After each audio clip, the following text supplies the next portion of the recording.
Pues bienvenidos de nuevo, Lignum Maníacos.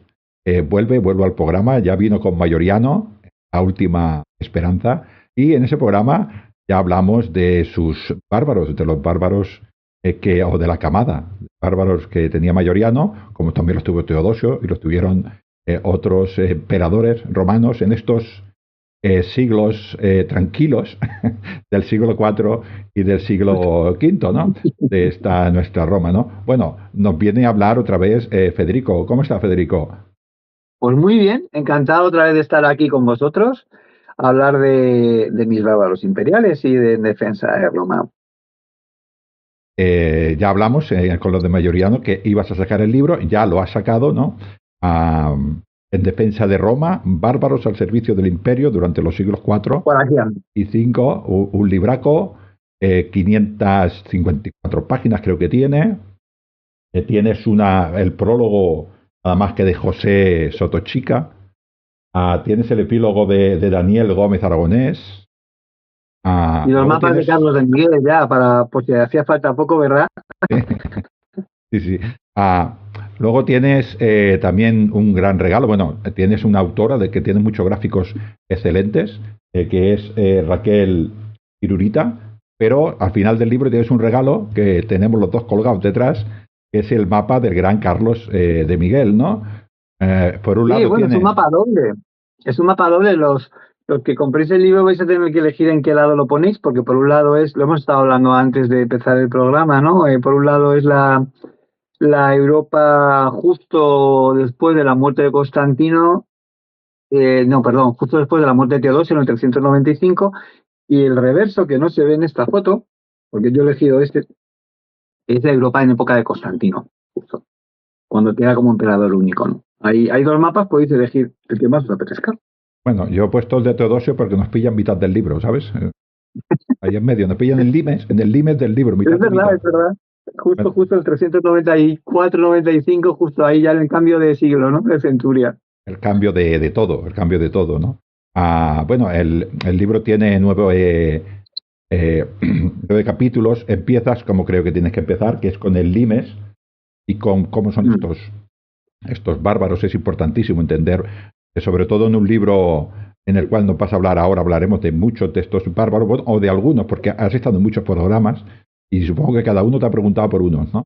Pues yo he elegido unos cuantos, luego te diré mi criterio, que igual ya lo has adivinado. Pero tienes un capítulo, por ejemplo, a Estilicón, que es una persona muy importante, importantísima, y en él nos explican muchas cosas que suceden luego. Nos hablas Sí. muy interesante de África, la gran olvidada del Imperio Romano. África, importantísimo, granero, algunos problemas con Mauris y otras tribus, pero una zona muy importante del Imperio Romano. Godos y hunos, evidentemente, quizás los más conocidos por la gente, aunque tiene más enemigos de Roma. Y luego ya nos vienes pues al Mayoriano, y me gusta el último capítulo, que dices, oh, ¿qué será del Misterio. Imperio? Oh, Un misterio. bueno, está muy Un bien misterio. organizado. Has puesto 9. No sé si sabes que 9 es 3 veces 3 y 3 es el número mágico, la triada capitolina. No sé si es casualidad. Bueno, tú eres un hombre respetuoso con los dioses. ¿Ha sido por este motivo? No, ha sido fortuna que me ha guiado por ese camino y las cosas han quedado así, ¿no? En ese número de capítulos porque han sido justo los que necesitaba para escribirlo, pero ya sabes que yo siempre me guío por fortuna. Eh, Fortuna provee y Juno es el que nos hace estos inicios y finales, Así ¿no? es. Am, Probablemente te la habrán hecho esta pregunta muchas veces, ¿no? Yo cuando escribo un libro, yo por ejemplo, escribo ficción, normalmente explico en el libro, soy lector de muchos libros, ¿no? Muchos libros de ficción, y escribo sobre lo que no encuentro, ¿no? Supongo que te habrá motivado a ti esto, ¿no? No, o al menos no contarlo como lo explicas tú, o seguido.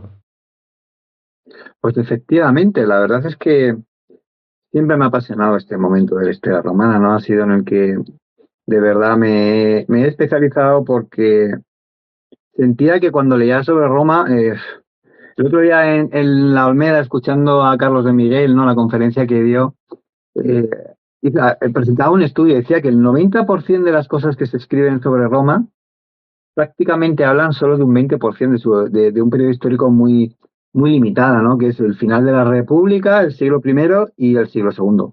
Y en ese pequeño circulito, una recta enorme de siglos y siglos de historia, nos centramos, ¿no?, en el 90% de las películas, los cómics, los ensayos, las novelas, ¿no? Y es que la historia de Roma es tan diversa, es tan extendida en el tiempo, ¿no? Bueno, pues a mí siempre me habían interesado este siglo cuarto y quinto, para empezar, porque estaba muy poco contado.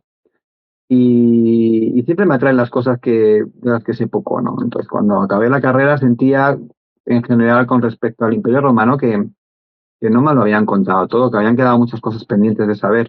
Y cuando decidí profundizar en el Imperio Romano, me di cuenta de que, además, en este siglo cuarto, quinto, sexto, había tanto que decir y tanto que contar, y nadie me había contado prácticamente nada. No se había pasado tan por encima de ello que, bueno, yo profundizaba y leía muchos libros sobre esa época para saber más, ¿no? Para contárselo a los seguidores de las redes de Historia Roma Antigua, que es la página web que llevo. Y bueno, continuamente me salían una y otra vez nombres que no eran romanos: Fabrita, Boterico, Bacurio, ¿no?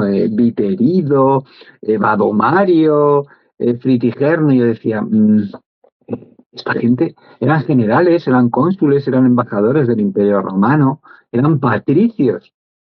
Y yo decía, esta gente tiene que tener unas historias detrás impresionantes. Sin embargo, tú cogías los libros, intentabas profundizar en sus vidas y no había nada, no había nada, pero, o sea, se pasaba con unas poquitas líneas por encima de ellas y ya está, ¿no? A lo mejor te ibas a las fuentes y encontrabas también un pelín más, pero poco más. Dije, bueno, pues no pasa nada, voy a intentar buscar una monografía, un libro que me hable de esta gente, ¿no? Que me hable de estos bárbaros que sirvieron al Imperio Romano, ¿no? Que fueron actores fundamentales, ¿no?, en el devenir histórico de este imperio durante estos 200 años, y voy a enterarme de verdad bien de toda esta gente para tener una visión completa de la historia de estos 2 siglos, ¿no? Porque yo estaba dándome cuenta de que se me escapaban muchas cosas a no saber prácticamente nada de ellos, ¿no? Y nada, busqué en castellano y no encontré nada. Casi todos los libros que he encontrado sobre bárbaros al final lo que hacen es partir del discurso como las fuentes antiguas, ¿no? De la alteridad, ¿no? Roma, civilización, disciplina, religiosidad, ecuanimidad, justicia; bárbaros, avaricia, desorden, rapacidad, eh, traición. Y cuando un mundo y otro se enfrentan, pues inexorablemente siempre la civilización romana acaba imponiéndose a todas esas calamidades, ¿no? Y a esos defectos, ¿no? Entonces, bueno, tratando de superar ese discurso de alteridad, empecé a buscar libros que me hablaban de esta gente, ¿no?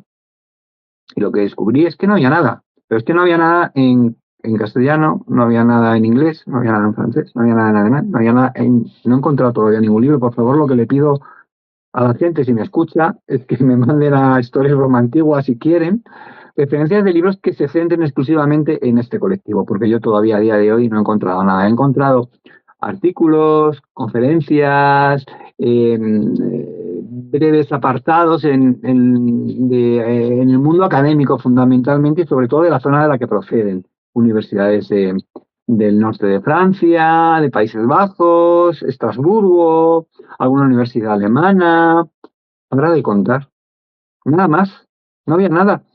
No hay nada dedicado no hay una monografía a nivel académico ni divulgativo dedicada a centenares de miles de personas que atravesaron el límite romano, la frontera romana, con permiso del imperio, se asentaron dentro de las tierras del imperio y dedicaron sus vidas a trabajar los campos para el emperador, a trabajar en los talleres artesanales de sus ciudades y a servir con su sangre a un imperio en un ejército que no siempre supo agradecerles ese servicio, ¿no? Entonces dije, bueno, creo que si escribo un libro sobre esta gente, vamos a conseguir los objetivos. Uno, hacer un poquito de justicia histórica al legado de esta gente, ¿no? Y al sacrificio de esta gente, ¿no? A estas vidas, ¿no? Y dos, vamos a rellenar un hueco bibliográfico que está ahí y que a nadie se le ha ocurrido, hacer, ¿no? Ya una vez ya que te pones a hacerlo, cuando te pones a escribirlo, te das cuenta de por qué no se ha hecho, ¿no? Porque es un auténtico trabajo pues eso, yo muchas veces lo he dicho ya en otros programas, ¿no? Me sentía como un mosaicista, es decir, tenía que hacer un mosaico que yo tenía en la cabeza, pero para el que ni siquiera tenía las teselas. Hasta las teselas las tenía que hacer yo, ¿no? Entonces, cada personaje, hay decenas y decenas y decenas de estos bárbaros imperiales en las páginas en defensa de Roma. Pues cada personaje me ha supuesto empezar desde el principio, construirlo prácticamente de cero, con la poca información que tenía, insertarlo en un marco histórico para que tenga un fondo que le dé sentido, ¿no? A esta vida, ¿no? Y todo eso encajarlo de tal manera que me permita ofrecer un mosaico en el que se pueda ver a simple vista y desde su perspectiva por la historia del siglo IV y V, ¿no? Bueno, la primera parte de tu exposición, lo de la historia, nos han explicado muy mal la historia, al menos a mi generación. Yo me acuerdo que sabía más o menos a Roma hasta los severos y después aparecen los reyes católicos en Hispania y el resto de la historia ya no existe. Y de ahí hacia adelante, ¿no? De vez en cuando te decía, apréndete la lista de los reyes godos. Y yo, ¿para qué quiero aprender esto, no? Y esta es la historia que me han enseñado, ¿no? Es cierto, ¿no? En cuanto a investigar, yo, ya saben mis oyentes que escribo libros de ficción, pero me gusta mucho investigar. Es verdad que ha sido muy duro, Federico, pero yo te veo, empatizando contigo, yo te veo buscando información de un personaje y encontrarla del otro y sonreír tú solo delante de esos textos. Claro que sí, además me emociona, ¿no? Porque te empiezas a escarbar en las fuentes y es que te llevas cada alegría y cada sorpresa. Y te topas con unos personajazos, es una época eh, tan apasionante. A veces cuando estoy en estos programas y tengo que pedir disculpas, ¿no? Porque surgen demasiados nombres por muchos sitios y a veces tengo la sensación de que puedes llegar a marear a la gente, ¿no? Pero es que es una época con unos personajes de tal dimensión que si hubieran vivido en el siglo primero, en el siglo segundo, que si hubieran tenido nombre y apellidos norteamericanos, tendrían las series todos, por supuesto, porque es que es increíble, ¿no? Cuando analizas sus vidas, ¿no? Y sus trayectorias. Eh, y yo creo que es por sencillamente porque es una época desconocida o sencillamente porque esta época se ha querido ocultar por algún motivo que me quiero imaginar, pero no vamos a hablar porque a mí no me gusta este tipo de polémicas, ¿no? Yo soy vulgar riéndome y pasar un poco de las polémicas, ¿no? Bueno, nos encontramos en este entorno, ¿no? Esta pregunta también te la habrán hecho muchas veces, pero quiero que mis oyentes, que igual no escuchan otros programas, eh, lo entiendan. Yo lo tengo muy claro, ¿no? Para mí, los romanos eran muy integradores. Este es su origen, este es su leyenda. Su leyenda ya ellos mismos están orgullosos de ser mestizos, míticamente mestizos, ¿no? Pues imagínate en estos siglos, ¿no? No podemos decir que hay un mundo bárbaro y un mundo romano, ¿no? En esta época ya estamos hablando de que, como mínimo en el Limes y en una franja muy ancha al norte y al sur, es lo mismo, básicamente. Pues sí, efectivamente, porque sobre todo a partir ya de la crisis del siglo III, esa frontera, que siempre va a estar ahí, ¿no? Y que siempre existió, para empezar, porque son dos grandes ríos, ¿no? El Rin y el Danubio, los que marcan un poco la diferencia entre un mundo y otro, ¿no? Eh, siempre fue muy permeable y hubo muchísima capilaridad, ¿no? Por decirlo así. Entonces, sobre todo a partir del siglo III y de la crisis del siglo III, empiezan a sentarse grandes masas de población con diferentes estatutos jurídicos al otro lado del río, ¿no? En la orilla imperial, por decirlo así, ¿no? Con diferentes estatutos. Estatuto de la Eti, por ejemplo, que era el más común y el más corriente. También los había los Foerati, estaban los gentiles, con diferentes estatutos en función también muchas veces del nivel de resistencia que habían ofrecido al imperio en un determinado momento, ¿no? Y esa gente va a ofrecer, pues como he dicho antes, ¿no? Va a poner en explotación grandes zonas de terreno que han quedado desiertas, por ejemplo, en el mundo rural, ¿no? Porque es un periodo en el que es curioso, porque en el Limes el campo se vuelve muy inseguro por el bandidaje, por las incursiones bárbaras, incluso por la marcha de los ejércitos en un sentido y en otro, ¿no? Y se vuelve muy inseguro porque está muy indefenso ante esos fenómenos, ¿no? Y mucha gente, muchos romanos que en ese momento vivían en el campo, lo que hacen es refugiarse en las ciudades y buscarse una vida mejor dentro de la seguridad de unas murallas, ¿no? Y es curioso ver cómo algunas de esas plazas fronterizas aumentan su población durante esta época, experimentan un auge, mientras que sus zonas rurales experimentan un proceso de certificación, ¿no? Se van quedando despobladas de gente.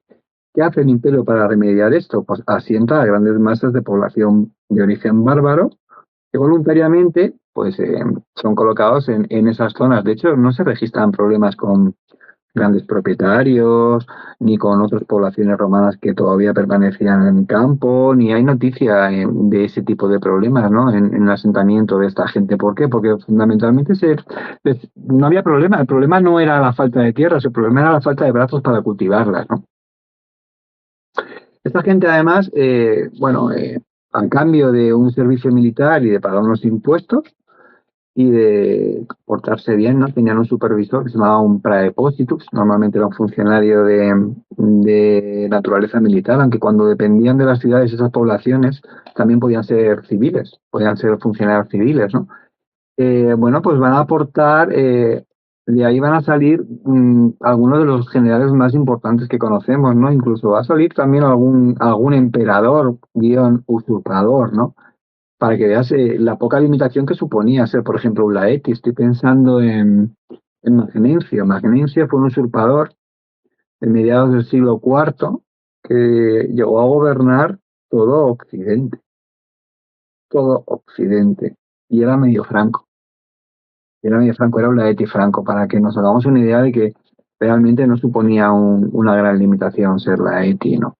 Y esa gente, bueno, pues poco a poco se va a ir dando ahí una mezcla de estos dos mundos, de tal manera que a un romano con un montón de apellidos latinos, ¿no? De Roma o de Milán o de Aquilea, pues cuando conociera a un romano del Limes, no iba a saber distinguirlo muy bien de un bárbaro del otro lado, ¿no? Porque le iba a parecer a lo mejor que era todo menos romano. Sin embargo, estos bárbaros asumían su humanidad sin ningún tipo de problema, ¿no? Tenemos muchísimos ejemplos. Estoy pensando en esa famosa inscripción, ¿no? Que todo el mundo pone por ejemplo cuando hablo de este tema, ¿no? La de, lo voy a decir en castellano, soy un ciudadano franco y soldado romano, ¿no? Que puso en su inscripción funeraria un soldado romano, ¿no? Muy orgulloso de esa doble condición, ¿no? Estoy pensando, por ejemplo, en otra inscripción que se conserva, creo que fue en Treveris, donde apareció, de un príncipe burgundio de Jariulfo,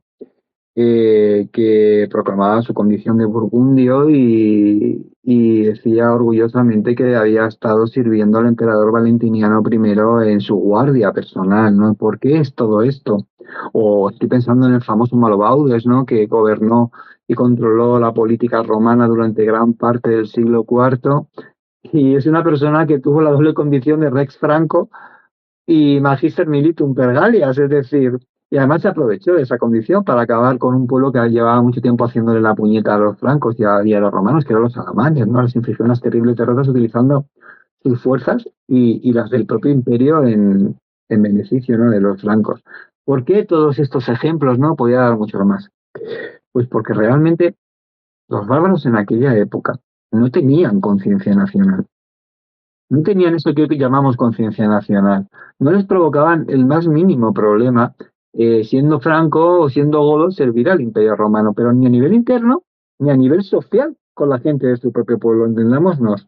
Estoy pensando, por ejemplo, en un caso terrible, ¿no?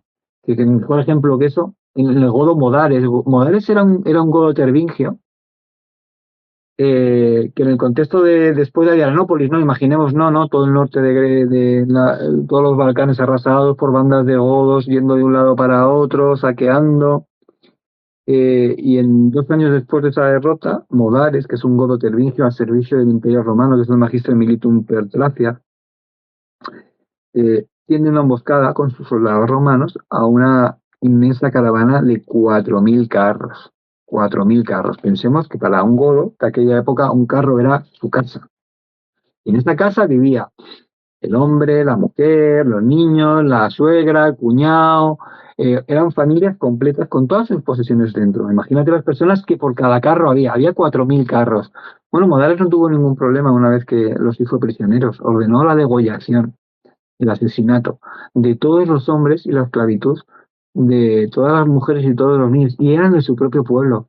¿Por qué? Porque él tenía totalmente asumida su humanidad. Él no se veía a sí mismo como un godo tervincio, como incluso le podían ver otros romanos. Él se veía como un defensor como del Imperio Romano y como un romano. Y como esto, pues te puedo dar 50.000 casos, ¿no? Estilicón del que hablaremos después, jamás se veía a sí mismo como un vándalo. Estilicón se veía a sí mismo como un romano. Y tenía sus razones poderosas para hacerlo. A lo mejor los que no tenemos razones para llamarle vándalo somos nosotros. Y básicamente en esa zona se genera una mezcla que va a ir poco a poco intensificándose con el paso de los siglos y que va a acabar dando lugar justo ahí, es muy importante para la historia europea, porque justo ahí es donde va a surgir una Edad Media que nace mestiza. Es de esa mezcla de Barbaricum y de Romanitas, de donde va a surgir una Edad Media que va a configurar la Europa contemporánea que conocemos y los estados actuales que conocemos, ¿no? Y van a hacer de esa mezcla en diferentes proporciones en función del país o del estado al que hablemos, del territorio en el que nos desenvolvemos, que va a dar lugar a una Edad Media que desde el principio nace de esa mezcla, de esos dos mundos diferentes, ¿no? Pero que cada vez son más parecidas. Por eso, por lo que decimos muchas personas, Roma no cayó cuando cayó la ciudad de Roma, permanece en todos estos pueblos porque al final para ellos era una continuidad. Sí que es verdad que desapareció la antigua ciudad inmortal que llamamos todos, ¿no? Pero ellos seguían igual, seguían con sus instituciones y seguían con su organización, ¿no? Ah. Roma, el Imperio Romano en Occidente cae como Estado, pero culturalmente hablando llegó hasta antes de ayer. O sea, de hecho, en muchos aspectos, con otras adicciones posteriores como las de la cultura árabe, pues somos fundamentalmente, a mi manera de ver, romanos, muy evolucionados, pero con una base cultural impresionante, ¿no? Proveniente de esa cultura. También, ¿sabes? Por eso, porque siempre lo he intuido, desde que era estudiante me ha interesado tanto Roma, ¿no? Y yo creo que vivemos una base, al final tenemos ahora derecho napoleónico, tenemos influencia árabe, tenemos también mucha influencia porque fuimos a Sudamérica y quieras o no, ah, aunque nosotros éramos en aquella época quizá la cultura pues con más fuerza, siempre las culturas siempre permanecen, siempre tienen relaciones y siempre llevamos allí, pero también traemos, ¿no? Y esto es lo que somos nosotros, pero yo creo que una gran parte nuestra es la visión del mundo que tenían los romanos. Volviendo, volviendo allí, tanto era así, tan normal lo veían que se conoce de casos, de muchos casos, o era lo más normal del mundo, que un romano, esto que has dicho tú, que tenía sus 14 apellidos, casara a su hija con un hombre de estos y al revés. Con lo cual ya familias que eran totalmente mestizas, que no se veía absolutamente nada mal en aquella época, ¿no? Y estos hombres, pues, si el suegro veía en esta vida militar su, su futuro en la política romana, pues también lo veían estos hombres, ¿no? Con lo cual, ¿qué manera tenía yo de poder progresar en la política romana? Pues a través del ejército, a través de servir a Roma y puedo ir, pues bueno, adquiriendo este prestigio social, incluso algunos los hicieron patricios, cónsules, es que estamos hablando de estas nuevas élites locales mestizas que van hacia allí, hacia Roma. Sí, ya sobre todo, esto empieza con Constantino, se empieza a ver muy claro con Constantino y sobre todo con su hijo, con Constancio II, ¿no? Y se fomenta una política en la que se casa a estos bárbaros imperios que empiezan a destacar, ¿no? Que empiezan a servir como generales en el ejército, que empiezan a generar mérito, ¿no? Y que pueden serle interesantes al imperio. Lo que se les hace es premiarles con el matrimonio con mujeres romanas de noble cuna.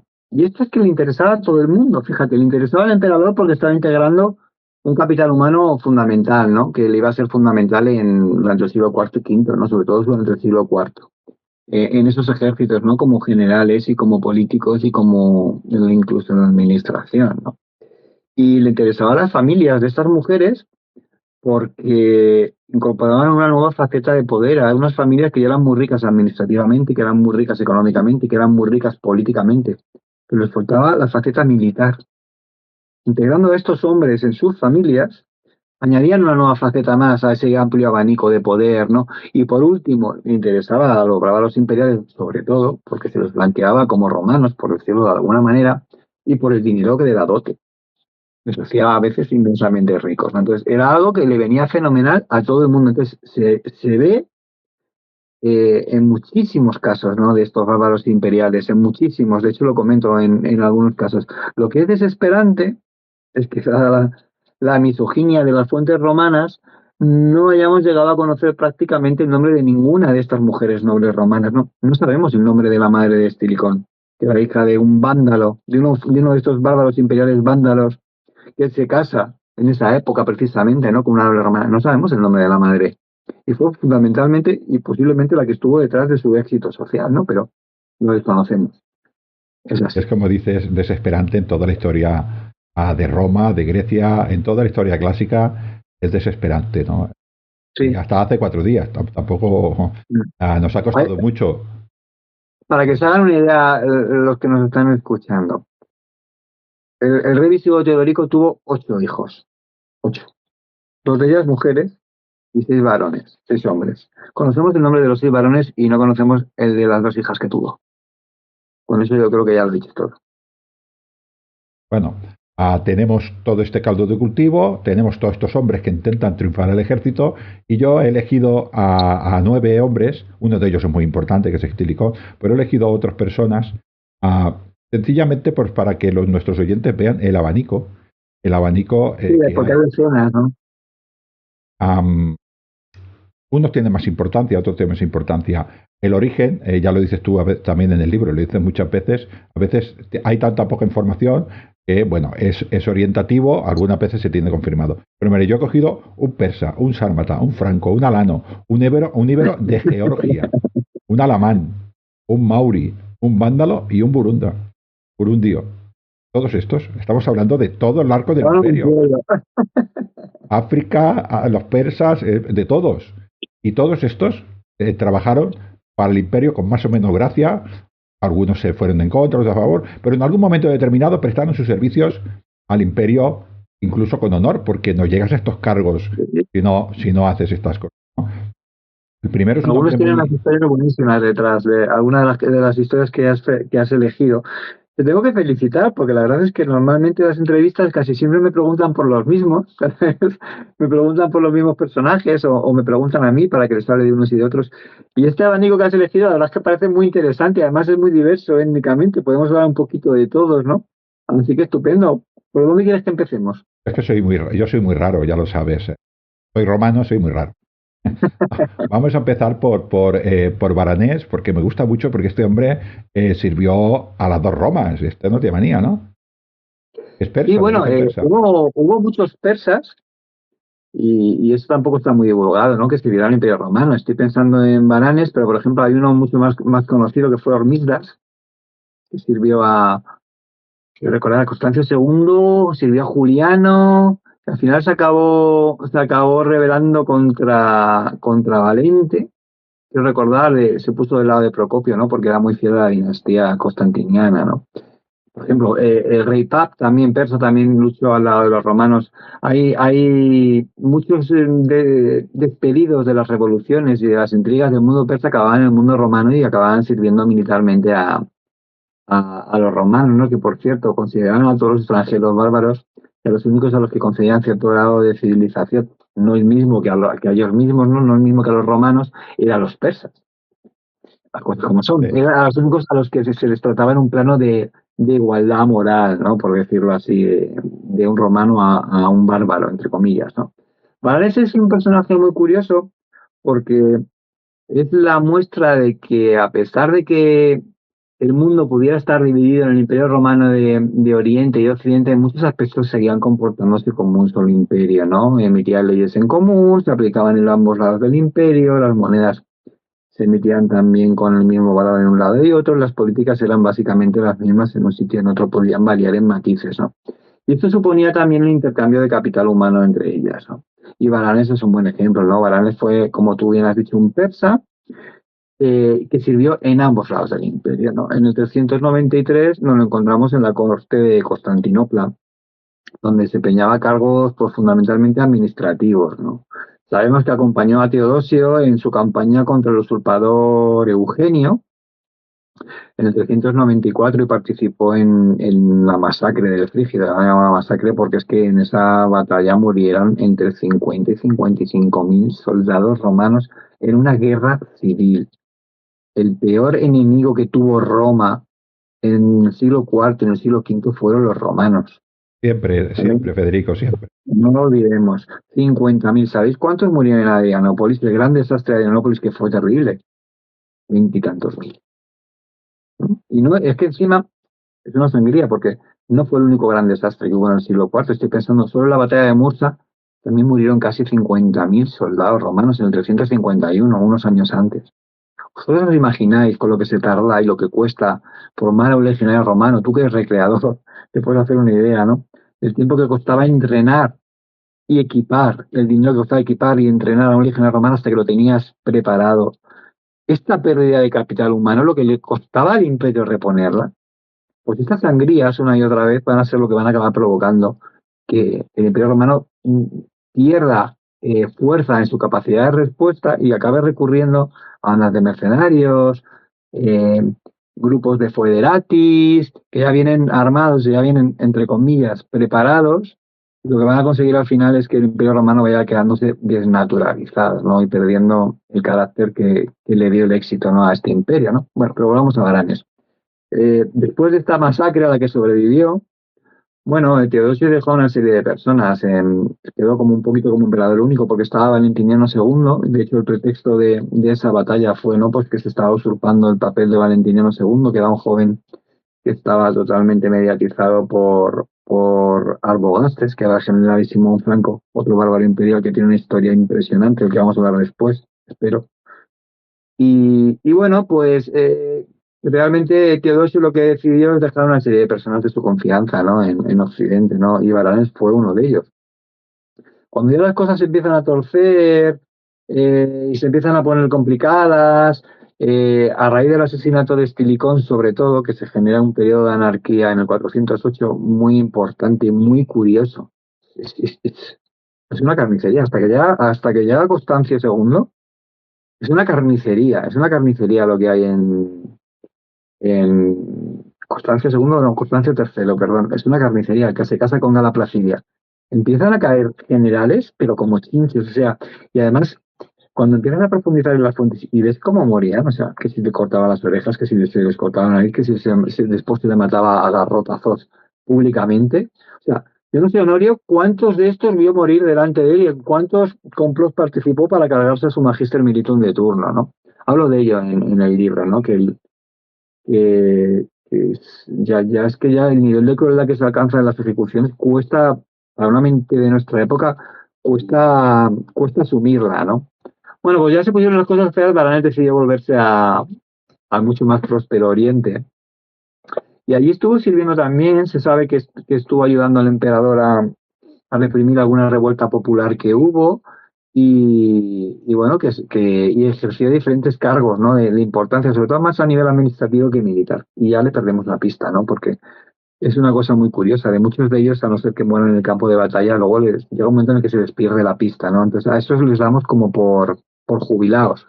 Bueno, en el Imperio Romano de Oriente también había sus conspiraciones, pero es verdad que fue Sí, bastante pero te más enteras. estable. Ah, Ah, yo elegía a Baranés, pero lo elegí en el persa y por esto que has indicado tú. La relación entre los dos imperios es más constante de lo que parece. Parece ser que cuando se dividió el imperio entre Honorio, bueno, los dos hijos de Teodosio, se sí, dividieron. Y no es realmente cierto. Había muchísima interrelación de tropas, de siempre. hombres, bueno, era Siempre. muy transparente los dos estados, ¿no? Que hay hombres que sirven en un lado y sirven en el otro. Además, grandes generales, ¿no? Con lo cual, esta relación es más importante, ¿no? Otro hombre que quiero hablar, este también creo que es importante, que este creo que viene de la época de Adrianápolis también, todos, muchos tienen que ver con esto, que es Víctor, que es sármata, ¿no? Y bueno, tiene también una extraña, si quieres nombrar, porque en el libro seguramente la has buscado con mucho ahínco, pero hablas de dos o tres mujeres solo, ¿no?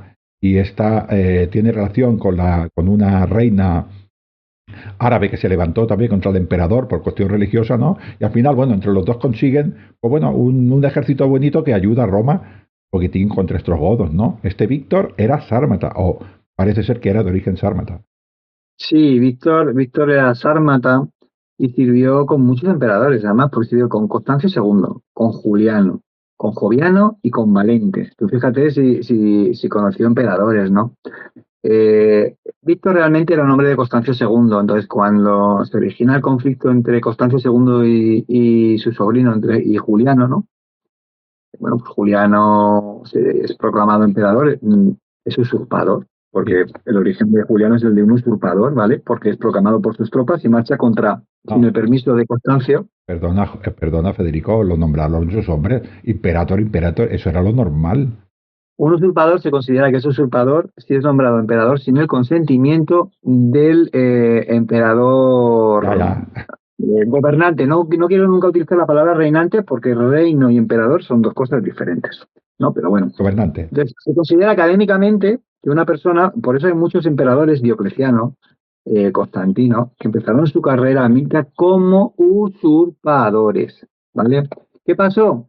Pues que la línea entre usurpador y emperador legítimo es muy delgada. O sea, son las mismas, son dos caras de la misma moneda, ¿no? Basta que la moneda gire un poco para que pases de ser usurpador a emperador legítimo. Y esto tuvo la suerte de sucederle a Juliano. De camino a luchar y a enfrentarse en una batalla a su tío Constancio, Constancio murió. Y Constancio, que es un emperador que tiene bastante mala prensa, y no entiendo por qué, porque para mí es uno de los emperadores romanos que mejor lo hizo, sinceramente. Y que a pesar de ser bastante carnícex, ¿no? Haber sido un carnicero, haberse cargado a media familia, ¿no? Pero a nivel militar lo hizo bastante bien, ¿no? Y a nivel económico también. Bueno, pues tuvo la grandeza antes de morir de darse cuenta de que para evitar una guerra civil era mejor reconocer a su sobrino usurpador, que la verdad es que tenía bastantes motivos para odiarle, como emperador legítimo y ahorrarle al imperio una nueva guerra civil, una nueva masacre y unas nuevas decenas de miles de legionarios perdidos, ¿no? Entonces fue lo que hizo, ¿no? Y eso fue lo que hizo pasar a Juliano de usurpador a emperador legítimo y único del imperio. Vamos a Fíjate. volver a Víctor, pero me ha hecho gracia porque dice que Constancio mató a media familia. No, la mató a todas, solo quedó Juliano. No, dejó a sus hermanos, dejó a Constante y a Constantino II. Oye, algo es algo. Y dejó a Juliano y a Galo. Dejó a Juliano y a Galo. Sí, sí, es verdad que Galo también murió. Bueno, es igual, todos murieron luego en extrañas circunstancias, solo quedó Sí, Juliano. Bueno, fueron cayendo. vamos a Víctor, que creo que ese es un Vale, personaje también importante. vale, pues en este contexto, ¿no? Han ido pasando emperadores, ¿no? Pasamos por Juliano, pasamos por Valentiniano y llegamos a Valente, ¿no? Y nos encontramos a Víctor como Magister Militum de caballería sirviendo a Valente. Valente era un ferviente arriano que provocó bastantes conflictos innecesariamente por esta cuestión, ¿no? Por tratar de imponer su visión del cristianismo en el resto del imperio, ¿no? Intentó imponérselo a una tribu árabe, a los Manu Tanuk, creo recordar que se llamaban, encabezada por una reina árabe muy famosa que se llamaba Mavia. Y bueno, se lo tomaron mal, sinceramente, porque esta tribu se lo tomaron fatal. Eran de credo niceno, tenían ya su propio obispo, era un eremita que se llamaba Moisés, que era de credo niceno, y bueno, y pues llegó Valente tratando de imponerles un obispo arriano, ¿no? Y se rebelaron. Provocaron pues que prácticamente la mitad de Siria para abajo pues se rebelara, ¿no? Derrotaron a varios ejércitos romanos y esto en un contexto crítico. ¿Por qué? Porque se había iniciado la guerra gótica. Los godos que habían pasado el Danubio huyendo de los hunos y que se habían hartado de los abusos de los romanos estaban saqueando, fueron incapaces de alimentarles correctamente y de darles lo que prometían, pues estaban saqueando todos los Balcanes, Tracia, toda la zona fronteriza con el Danubio, ¿no? Y Valente no se podía permitir luchar en dos frentes. En ese momento tenía que cerrar uno de los dos. Entonces al final acabó cediendo con Mavia y firmando un acuerdo pues eso, un foedus, ¿no? Este foedus lo que establecía para sellarlo fue el matrimonio de su general estrella, de Víctor, con la hija, no con la reina Mavia, con la hija de Mavia. A cambio, Mavia lo que aportó fueron contingentes de caballería, Mauri no, perdón, árabes, Mauris eran los africanos, árabes, con los que acudió a aliviar la presión de las murallas de Constantinopla, porque ya estaban allí los godos, saqueando toda la campiña alrededor de la ciudad y la tenían rodeada, ¿no? No podían con sus murallas, pero sí que podían devastar todo alrededor. Hay un episodio muy curioso, ¿no? Que nos habla de la fideleza de estos caballeros, de estos jinetes árabes, en el que se expresa cómo se enfrentan a un contingente de godos, ¿no? Y en la lucha, uno de ellos se lanza un árabe, se lanza contra un godo y lo ataca con la boca, le muerde y él arranca un cacho de cuerpo con la boca y los otros se quedan ya tan asustados que se dan la vuelta y se retiran, ¿no? Y acaban retirándose de Constantinopla, ¿no? Así que sí que tuvieron un papel bastante importante porque lo que sí que consiguieron fue hacer que los bárbaros se volvieran a retirar hacia el norte, ¿no? Y limitar un poquito ese saqueo más hacia las zonas fronterizas y a los Balcanes, ¿no? Dejando un poquito todo lo que es la zona en torno a Constantinopla libre de esos, de esos pillajes, ¿no? Un Claro, personaje muy curioso porque luego, con el devenir del tiempo, la muerte de Valente en el 378 en Adrianópolis y la sucesión por Teodosio, bueno, la situación política se acaba estabilizando al cabo de los años, en el 382, que firman un acuerdo con los godos. Y bueno, en ese momento ya Teodosio sí que tiene fuerza para imponerle otras condiciones más desfavorables a Mavia y a su pueblo, ¿no? Que siempre era un poquito las condiciones. Aún así tenemos noticia de su hija fundando monasterios bastante tiempo después, ya en la segunda mitad del siglo, en la primera mitad del siglo cuarto. Tenemos noticia de su hija todavía, o sea que, bueno, fue una dinastía que perduró, ¿no?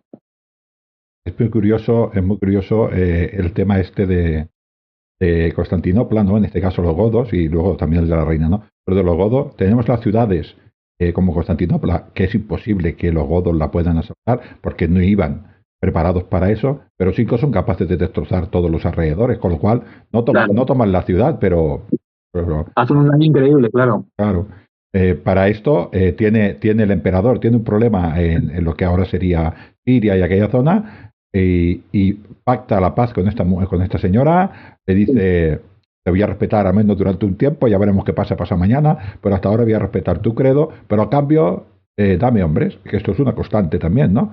¿Y cómo Sí. vamos a sellar este pacto? Pues con matrimonio. Un momentito que voy a encender la luz. Sí, un segundito. Ya estoy aquí. Perdón. Efectivamente, ¿Sabes? efectivamente, Ángel, así fue. Y entonces es una constante todo el rato, ¿no? Bueno, este Víctor, has dicho que era magíster de caballería, un cargo Sí, importantísimo, ¿eh? Me parece claro, los que sálvatas fundamentalmente sobresalían en caballería. este hombre, el que vamos a hablar ahora, es un hombre que he leído todo lo que he podido, pero que es Arbogastes, es importantísimo. Mm. Estamos diciendo que está bueno, es un general muy importante de Roma, luego se equivoca de bando, pero para mí era desconocido, ¿eh? Es un personajazo, Albogaste, sí, es verdad. Es bastante desconocido porque todo el mundo habla del usurpador al que animó a tomar el poder, ¿no? De Eugenio. Sin embargo, él estaba detrás de todo esto. Albogastes además es muy importante. Algo lo explico. Bueno, Albogastes era franco. Los francos fueron uno de los pueblos que más militares y que más bárbaros imperiales aportaron, ¿no? A la historia de Roma.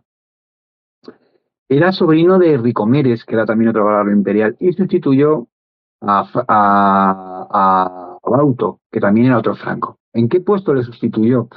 ¿Os acordáis antes que he dicho que cuando Teodosio vence en la batalla del Frígido deja una serie de personas de su confianza en Occidente para que se hagan un poquito cargo del gobierno, ¿no? Él ya tiene claro que van a gobernar, a su muerte van a gobernar Honorio en Occidente y Arcadio en Oriente, ¿no? Y Valentiniano II solo es una rémora, es un testimonio de la dinastía anterior de Valentiniano, ¿no? De la dinastía valentiniana con la que Teodosio también tenía muchas razones para guardarla rencor, ¿no? Entonces, ¿qué es lo que hace? Diseña, a diferencia en Occidente, un sistema militar totalmente desequilibrado. Me explico. Pone todas las manos del poder militar, todo el poder militar en manos de una sola persona, de un generalísimo de Occidente, ¿vale? Ese sistema tiene sentido cuando esta persona es una persona fiel a la dinastía y funcionó. Durante la vida de Teodosio, esa persona fue Bauto, y funcionó perfectamente, ¿no? Tenía todo el poder militar, pero ejercía sus funciones con lealtad a, a la dinastía, ¿no? De hecho, es que es curioso, muy poca gente lo sabe.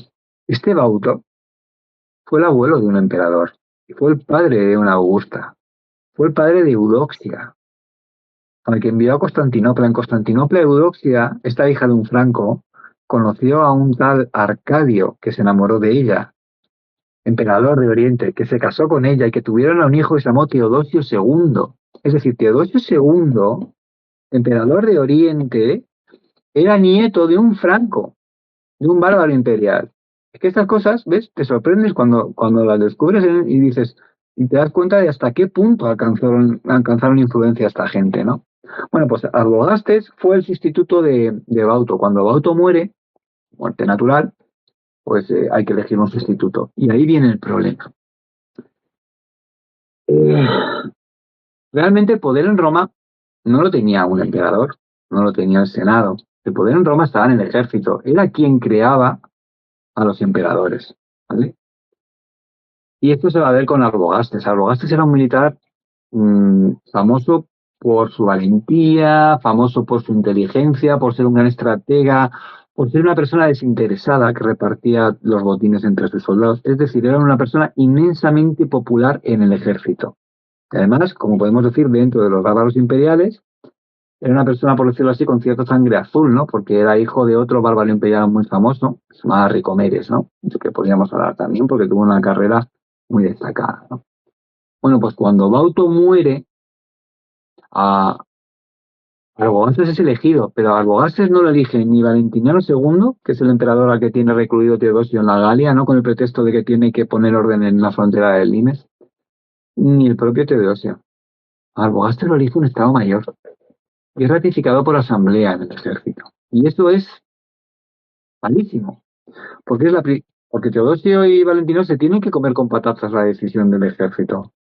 No era a lo mejor el candidato que tenían pensado para ese puesto, ¿no?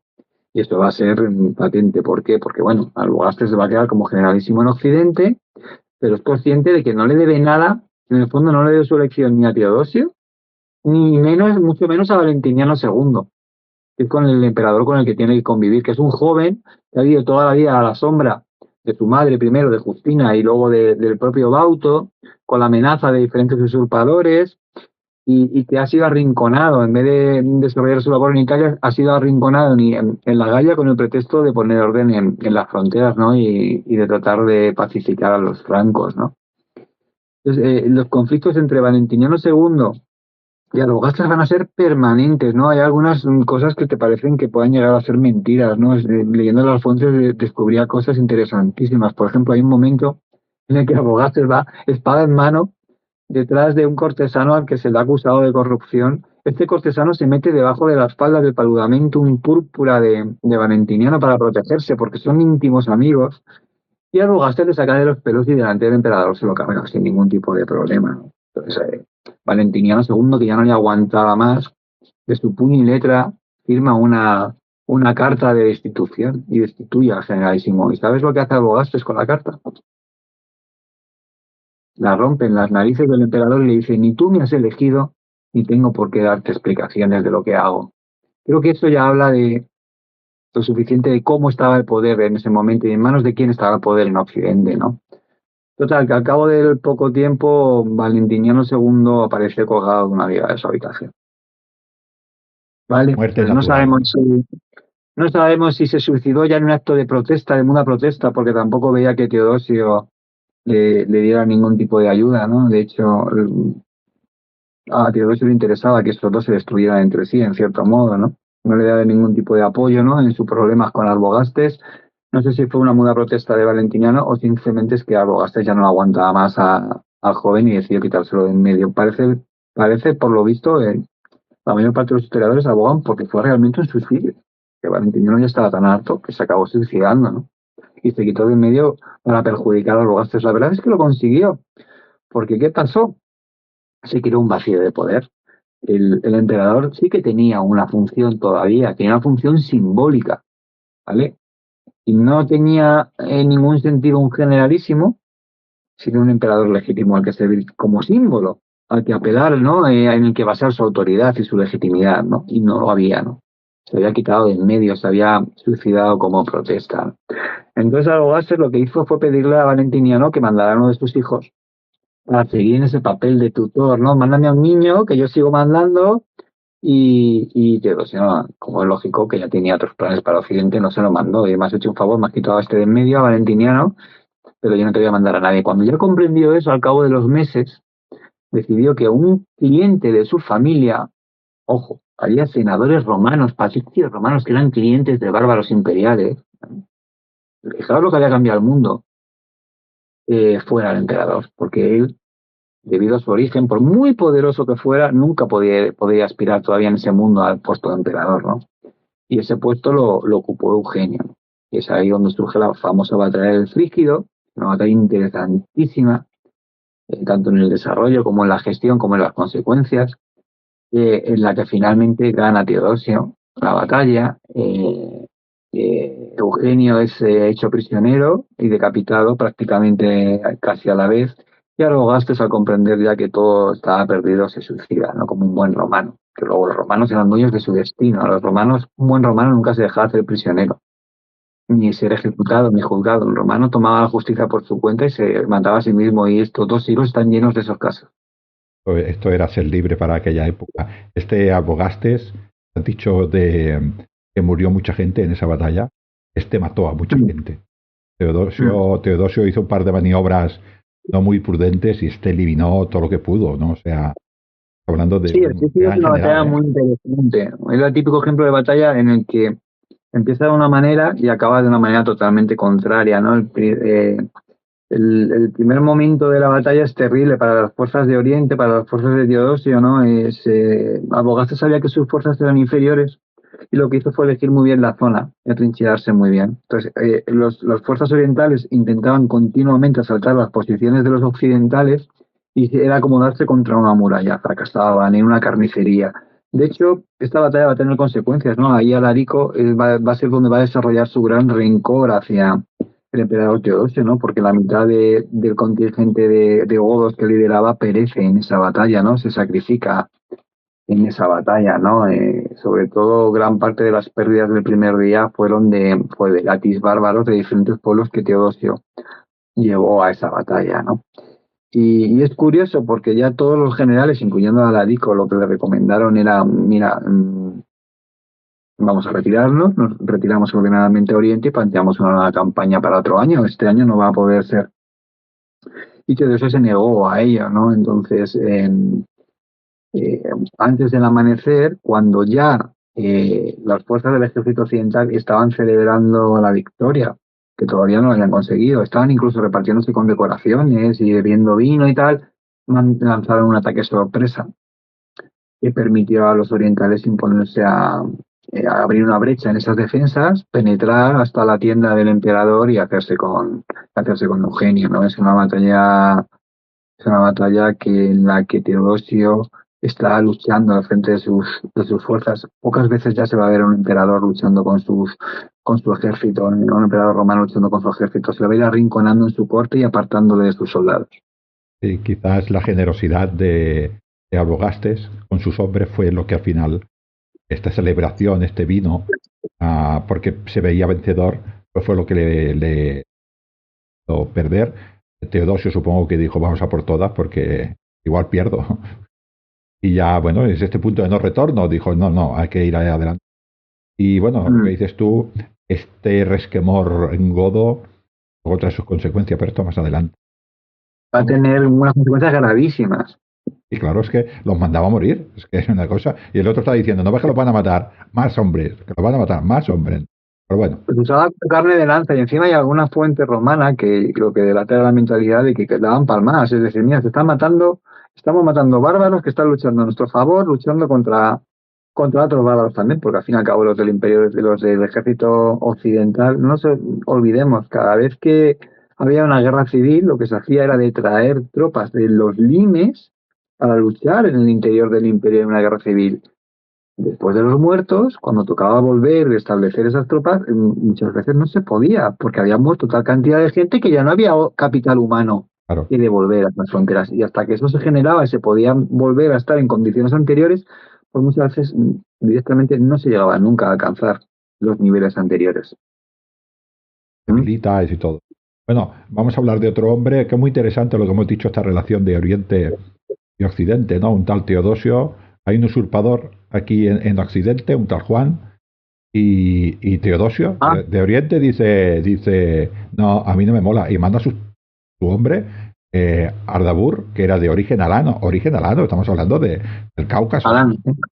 y este Pero es hombre que viene a solucionar el problema. Ardabur es muy interesante, fíjate, no solo pues, tiene un papelazo, ¿no? Porque era el Magister Militum Oriental, o sea, generalísimo de Oriente. Aunque en Oriente, como ya he dicho antes, a diferencia de Occidente, el poder militar no estaba en las manos de una persona, estaba en la mano de seis, como mínimo seis grandes generales. Y el emperador podía jugar con ellos para contrastar a uno con otros. Tal vez eso fue una de las cosas que hizo que el Imperio Romano sobreviviera en Oriente y no en Occidente. Uno de los factores importantes, ¿no? La diferente estructura de poder militar que había, ¿no? Pero bueno, era, era Magister Militum Oriental. Había derrotado ya a los persas en el 421 o 422, ¿no? Y fue enviado por Teodosio II, el nieto del Franco, que hemos mencionado antes, como tú has dicho, a Occidente a vencer a Juan.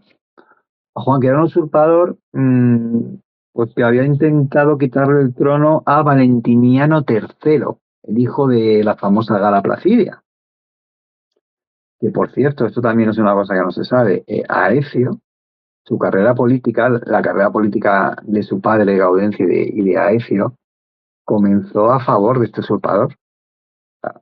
Comenzó poniéndose del lado de este usurpador Juan, ¿no? Y acuden a la corte una a reclamar un contingente de miles de mercenarios unos para apoyar las pretensiones de Juan en Occidente, ¿no? ¿Qué sucede? Que cuando llega ya Ezio con esas tropas a Occidente, Ardagur, ayudado por su hijo Juan y por su hijo Aspar, perdón, han conseguido derrotar a Juan, ¿no? También el pobre tiene una muerte horrible, ¿no? Es una muerte en un circo, estas muertes bestias que os he comentado antes, pues de este tipo, ¿no? Y bueno, lo importante de Ardabur no solo este papel que juega, que es tan importante, es que es el iniciador de una dinastía de adanos que van a gobernar la política del Imperio Oriental durante 50 años, porque Ardabur es el padre de Aspar.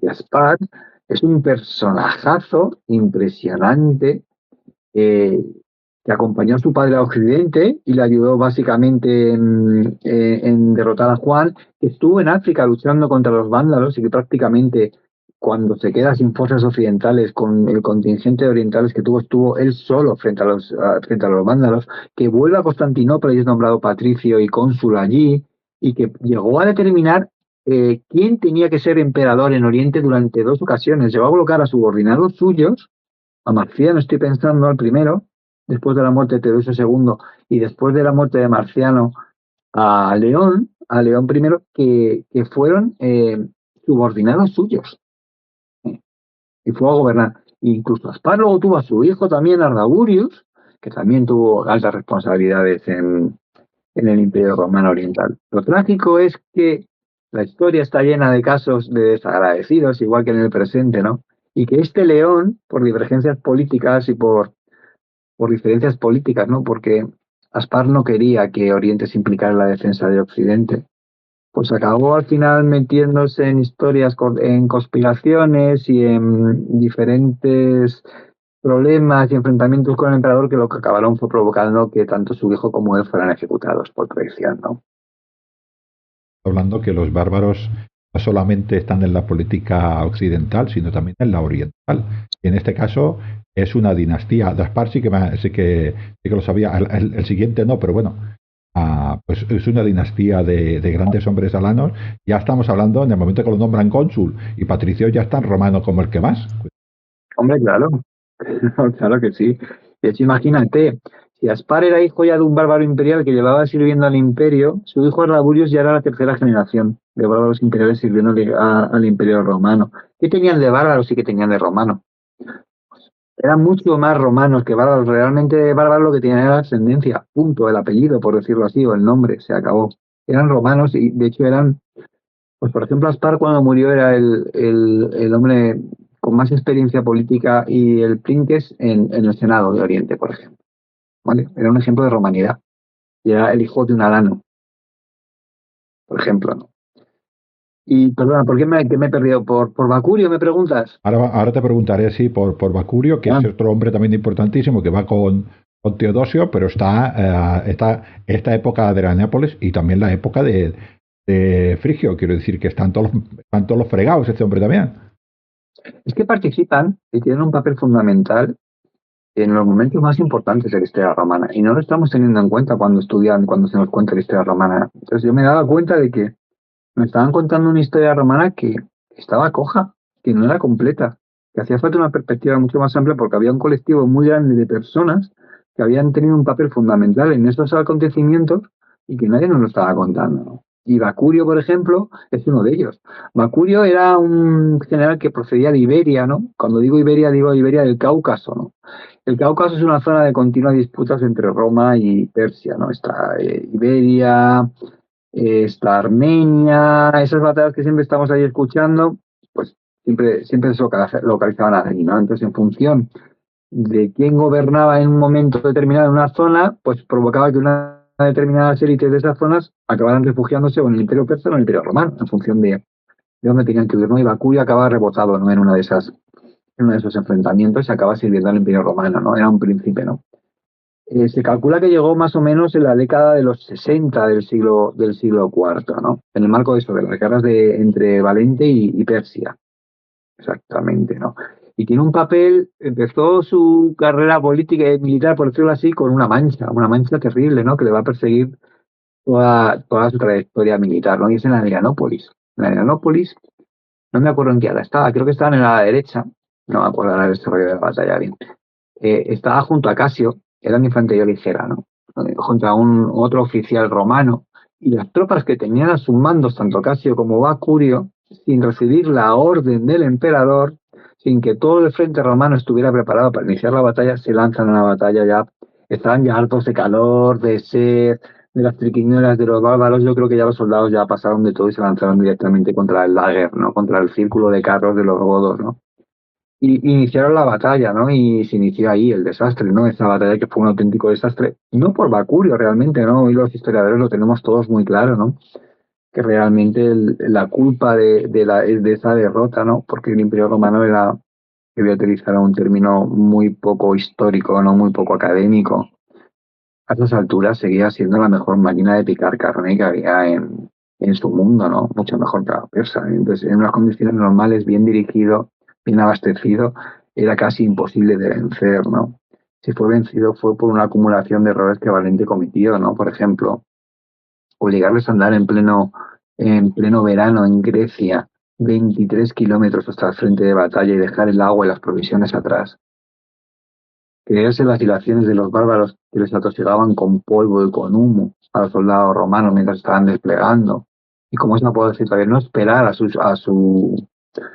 sobrino, ¿no? Graciano, para que le rindiera socorro con sus tropas. No tener unos buenos servicios de inteligencia que les dijeron que el número de los bárbaros que tenían eran como menos de la mitad de lo que luego realmente fueron, ¿no? La gente a la que se iban a enfrentar, ¿no? Cometió tantos errores que era muy difícil no perder la batalla, ¿no? Pues bueno, aún así Bacurio cargó con esa mancha durante 20 años, ¿no? El imperio después del desastre de Adrianópolis no se podía permitir, a pesar de que fueran las tropas de Bacurio las que se lanzaron al inicio de la batalla, prescindir de gente de la valía de Bacurio, ¿no? Y Bacurio tiene una trayectoria militar después de esta derrota, ¿no? De servicio del Imperio Romano. Tanto es así que llega en el 394, casi 16 años después, a la batalla del Frígido, en el 394, ¿no? Y allí va a encontrar la manera de redimirse, ¿no? Allí se sacrificó. Hay un momento, en este momento que hemos dicho la batalla del Frígido, en el que las tropas orientales están totalmente rodeadas, Teodosio estaba rodeado, peligraba la vida del emperador, ¿no? Y Bacurio se lanza con su infantería ligera contra la infantería pesada de Arbogastes para darle a Teodosio los minutos suficientes como para poder retirarse, ¿no? a su campamento y planear un segundo golpe, ¿no? Que fue el que al final acabó dando la victoria, pero prácticamente tanto él como casi toda la infantería ligera que lideraba muere, ¿no? En la batalla del Frígido y se redime, ¿no? De ese gran, al menos históricamente, así lo reflejan las fuentes, ¿no? De ese error inicial, ¿no? Que cometió en la batalla del Frígido. Adrianápolis es Son muy historias. importante. Y el Frígido y Musna, y es que hay unas historias, cuando te pones a desgranar la batalla y a escarbar un poquito en unos y en otros, es que te das cuenta de que hay unas historias ahí impresionantes. Es un bárbaro imperial que se está redimiendo de un error, sacrificándose por el emperador. Ojo, Por más romano que Dios. eso. Ojo, Teodosio le debe la vida al sacrificio de Bacurio, si no hubiera caído, estaba rodeado. Vamos a otro bárbaro, este caso es un alamán, que es de los que se había cargado tu amigo anterior, que se llama Viterido, que es de la época también de Valentiniano. Sí, bueno, Viterido, me llama la atención que tires de él porque Viterido es muy curioso, ¿no? Los alamanes fueron uno de los pueblos que más guerra le dieron a Occidente, ¿no? De hecho, es famosa la batalla de Argentoratum, ¿no? En la que el emperador Juliano, bueno, en aquel momento era César, en el que el César Juliano les infligió una batalla terrible, ¿no? Estando además en una situación de inferioridad numérica de 3-1, ¿no? Yo creo que el mejor ejemplo de lo perfecta que era la máquina militar romana en aquella época, ¿no? Que es capaz de enfrentarse a una fuerza 3 veces superior y infligirse una derrota brutal, ¿no? Que fue una carnicería de alemanes. Pues bueno, a pesar de los miles y miles de alemanes que mueren en Argentoratum, a los 8 años, ya están dándole otra vez guerra al Imperio Romano, ¿no? Y matando a otro bárbaro imperial que me encanta, que se llama Charieto, ¿no? Un franco muy emprendedor, ¿no? Murió en la batalla de Cabilona, ¿no? Ya estaban dándole guerra otra vez al Imperio, ¿no? Fue un pueblo que dio muchos problemas, hasta que Malobaudez, como dije antes, les infligió un par de terribles derrotas y fundamentalmente acabó con ese problema, ¿no? Con los alamanes, ¿no? Los alamanes, bueno, Viterido era hijo de un rey alamán muy conocido que se llamaba Badomario, ¿no? Badomario era un alemán que fue fiel a Constancio II, al emperador legítimo. Cuando Juliano se rebela contra él, toma partido, ¿no? Es una guerra civil nueva, ¿no? El tío contra el sobrino. Y bueno, toma partido contra el sobrino, contra Juliano, pero Juliano era, aparte de ser un ratón de biblioteca, es un personajazo, ¿no? Porque imaginaos, ¿no? Un ratón de biblioteca, una persona que solo había destacado en los estudios de filosofía y de retórica y de cultura griega, se demostró como un general impresionante, ¿no? Y fue un soldado muy valiente, además, ¿no? En el frente de batalla. De hecho, murió luchando, murió en batalla, ¿no?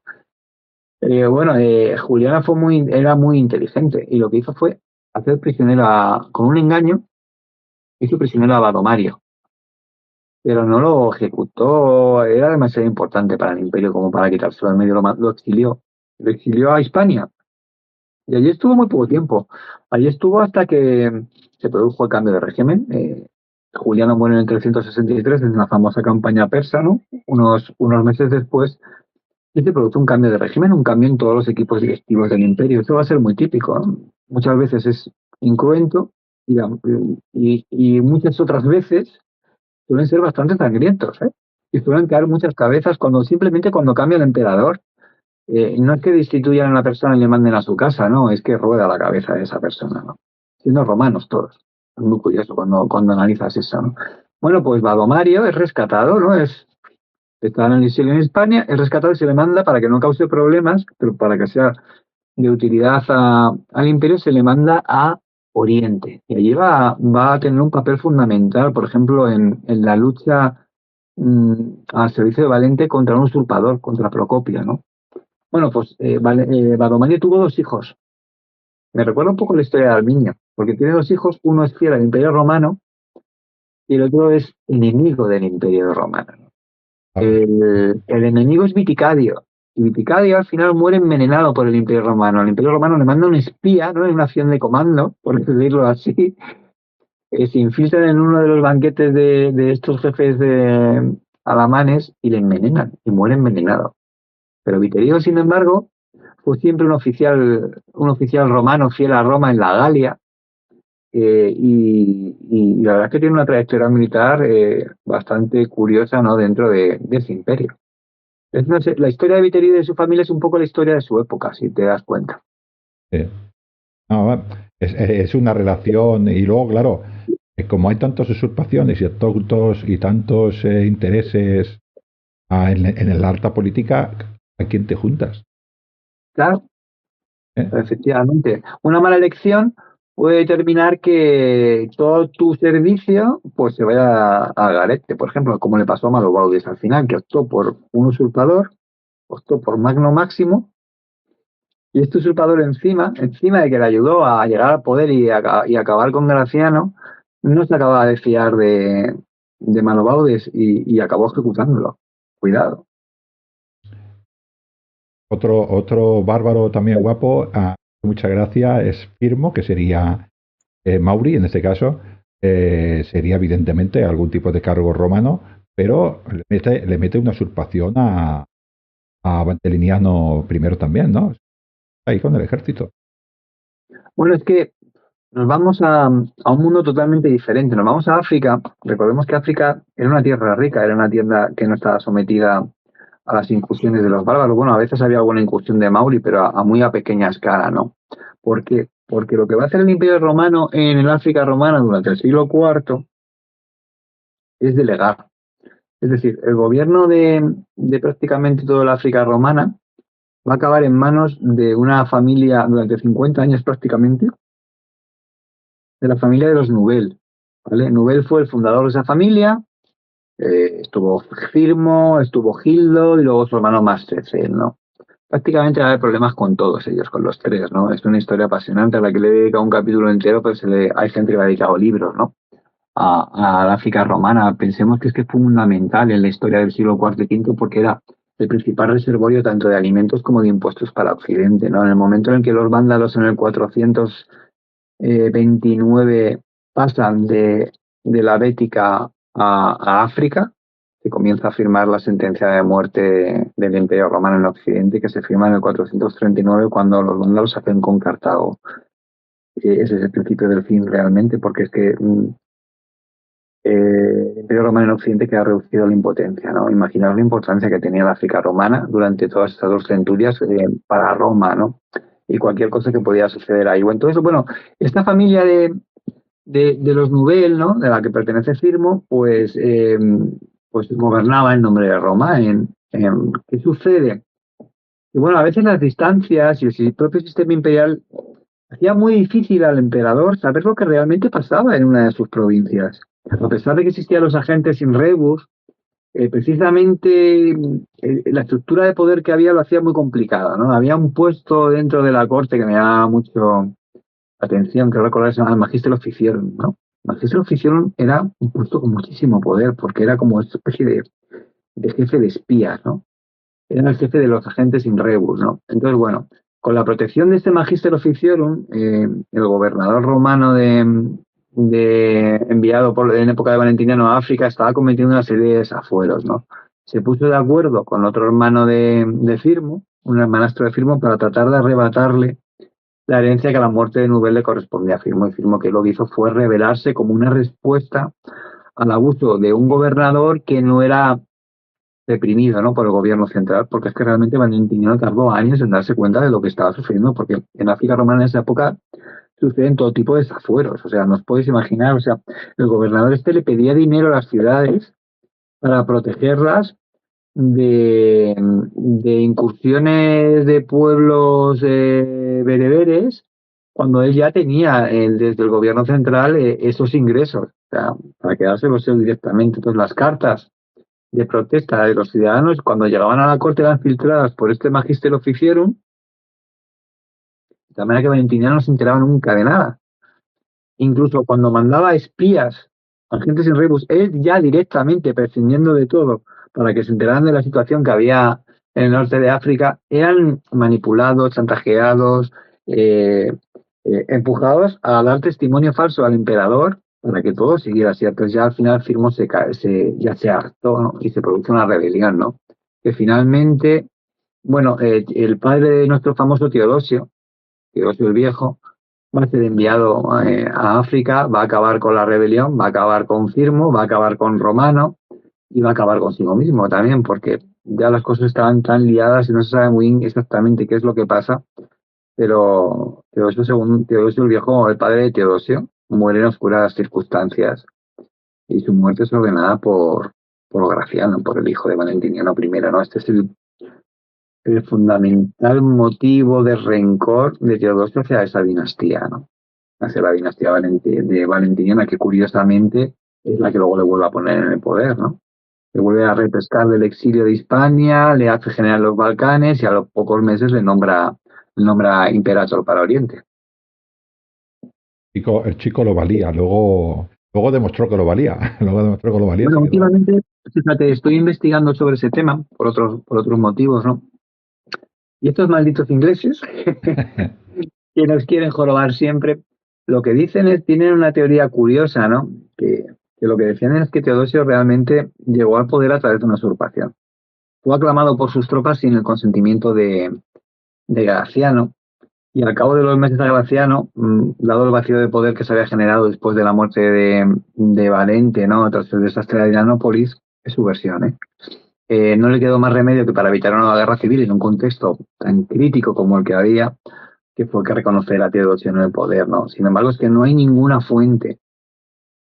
O Claro, sea, se basan en lo que no dicen las fuentes y en suposiciones. No se basan en que ninguna fuente llegue a decir eso, sino en lo que no dicen las fuentes. Cogen alguna frase como el hombre que tomó el voto y le dan la vuelta como diciendo que afectó una situación Graciano que ya se había votado en la asamblea de los soldados. Entonces, simplemente es una sospecha que yo creo que no pasa más de sospecha. Sin embargo, estoy pensando en historiadores, estoy oyendo hace poco el libro de uno, se llama Andrasto Zormisi, que lo da como totalmente cierto y tiene un libro sobre usurpadores y a Teodosio le mete en su elenco de usurpadores. Yo, desde luego, no estoy de acuerdo con él y he hablado con algún otro historiador, especialista de la época, y tampoco está de acuerdo con esta teoría, porque no puedes basar una teoría en las cosas que no se dicen. claro, a ver, no, es descartable, no, pero nadie lo dice tampoco.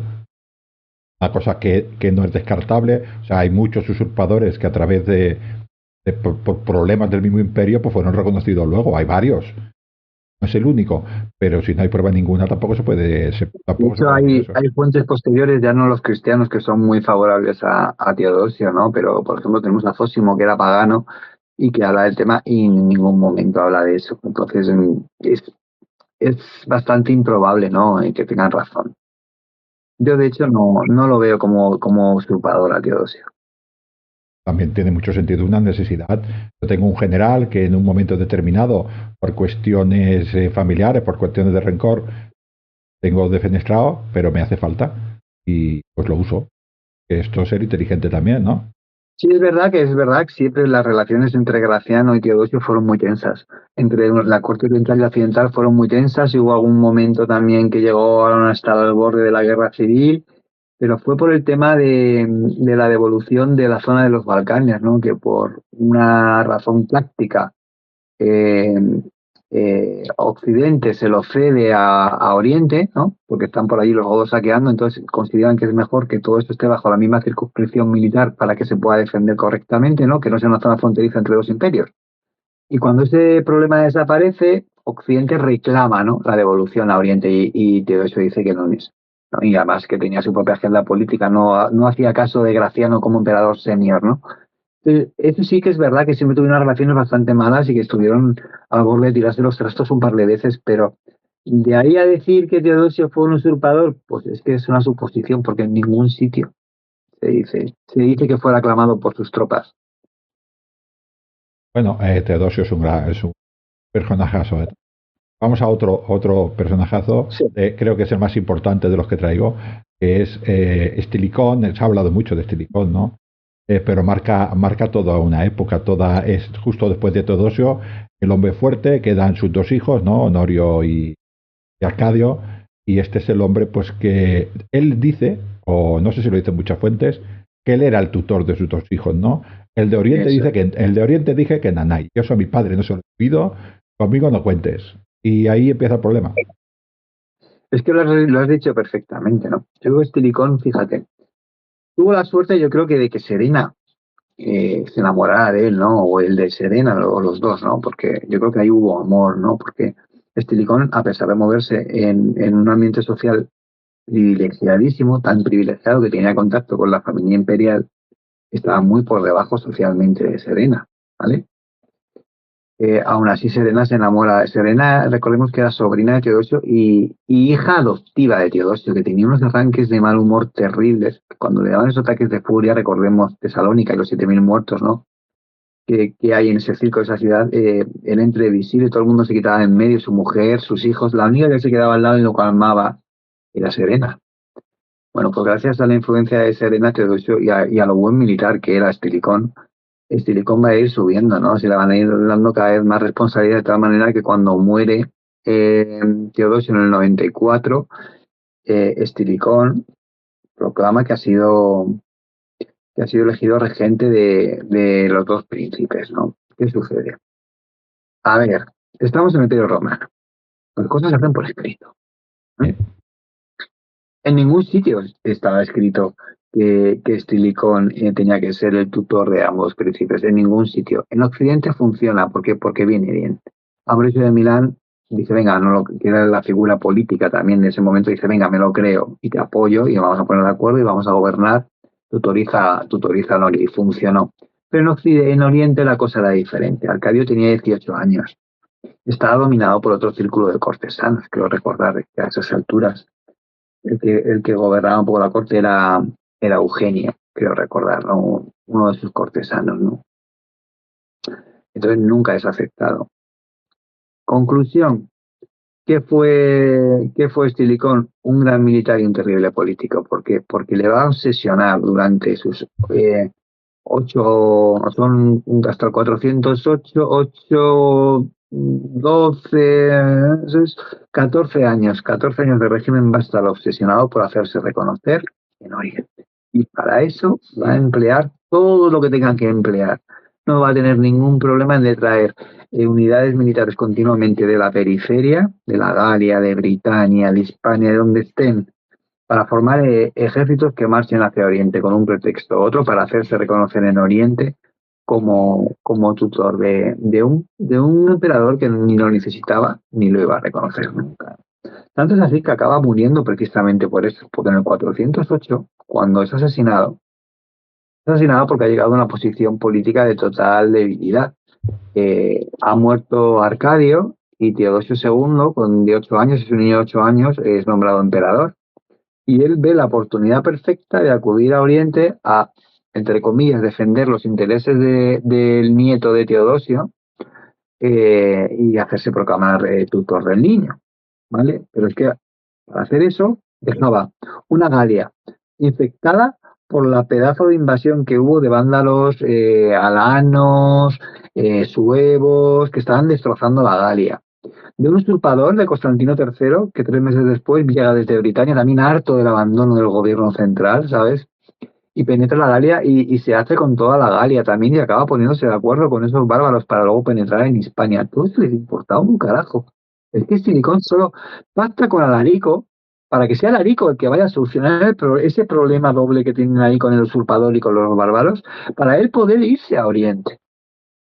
Y eso, dado el racismo que había a esas alturas en la sociedad romana en todos los niveles, ya le resultó inaceptable a la sociedad romana. Tanto es así que se genera una conspiración y es su propio ejército el que favorece la ejecución de Estilicón y de todos aquellos que le apoyaron, que se produjo una masacre bestial, ¿no? Y eso es lo que sucede.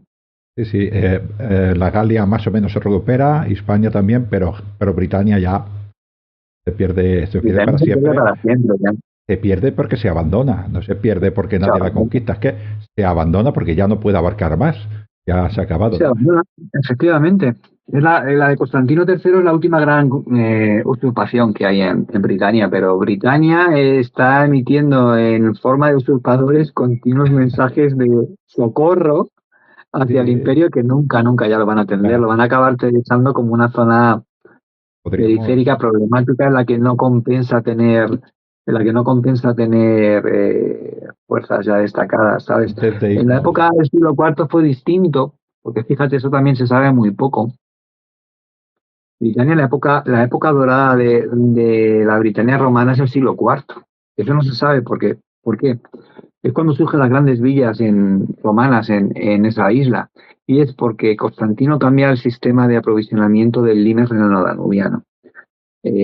Todas las provisiones, toda la reestructuración militar que se hace en el siglo IV, lo que hace es que las provisiones para el ejército romano del limes del Rin van a bajar por los grandes ríos británicos, van a atravesar el Canal de la Mancha y van a entrar por la desembocadura del Rin para abastecer por barco desde Britania a todas las guarniciones militares. Es súper rápido, es mucho más económico que mover todo esto por carro como se movía anteriormente, ¿no? Por vía terrestre desde la propia Galia, ¿no? Desde Italia, ¿no? Y va a cambiar. Entonces, ese tráfico económico que se genera va a provocar la Edad Dorada en la Britania romana y estas grandes villas que se conservan en la Britania romana, que eso tampoco se dice mucho y no se sabe, ¿no? En el momento en el que ese sistema defensivo por la desidia de Estilicón se abandona y se empiezan a encargar de la defensa de Selimes otros francos, que son los que asumen la defensa de ese territorio, los francos ya no necesitaban provisiones, los francos eran agricultores soldados, cultivaban sus propias provisiones, vivían en el terreno que defendían y lo van a defender, ¿eh? Lo van a defender, tanto es así que se origina cuando esta gente en la Nochevieja del 406 al 407 invaden y rompen el Limes, son los francos los que se enfrentan a ellos. Y mueren los reyes francos luchando contra estas tribus, defendiendo su suelo, que es suelo imperial, pero ellos lo consideraban ya su suelo, su territorio, porque realmente lo era en la práctica. Al ejército de que había en ese Limes, ¿no?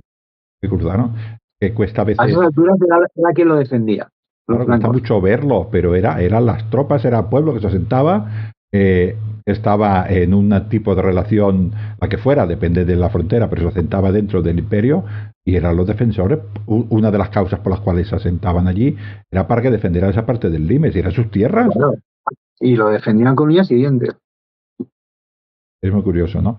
Bueno, este hombre estiricón tiene su fama, tiene sus cosas buenas, sus cosas malas. Yo creo también que distrajo muchas tropas y esta venida de vándalos, alanos y suevos a Hispania no se acabó de solucionar del todo. Se hicieron tratados y tal, pero el resultado final es que unos 20 y pico años, 30 años más tarde, los vándalos pasaron al otro lado y esto sí que ya es ya se está empezando a oler el final de todo. Y uno de los hombres que olió el final de todo es el que vamos ahora a la hora, que es el burundio, ¿no? El gundobano. Este lo vio claro. Este dijo, tú, creo que fue Ricimero, ¿no? Es familiar suyo, no sé si Era sobrino, su no sé tío. si. Prisionero era su tío. Su tío, vale. Pues, sobrino le dice, tú vas a ser un gran general romano. Murió Ricimero en extrañas circunstancias y el hombre se plantó allí con sus tropas. Se subió al Palatino, vamos a hacerlo claro, para acabar un poquito. Se subió al Palatino, miró y dijo, general, ¿de qué? ¿O no dijo Esta, eso? ¿no? Por eso lo titulé ese capítulo ya O Miseria, ¿no? Porque Sí, realmente el Imperio Romano se va poco a poco viendo amputado, ¿no? Va viendo cómo sus territorios son sustraídos, ¿no? Para que se generen luego lo que luego van a ser los estados bárbaros del futuro, ¿no? De la Europa que conocemos, ¿no? Poco a poco se va viendo reducido a la impotencia, ¿no? Pensemos que estamos en el 472, ¿no? Gundobado, que es miembro de la realeza bárbara, además quiero recordar que era hijo de Gundio, que era un rey burgundio, y de la hermana de Ricimero, que Ricimero además estaba emparentado con la nobleza goda y con la nobleza sueva, ¿vale? Imagínate la sangre que tenía Gundobado dentro de aquella época, pues una sangre súper azul, ¿no?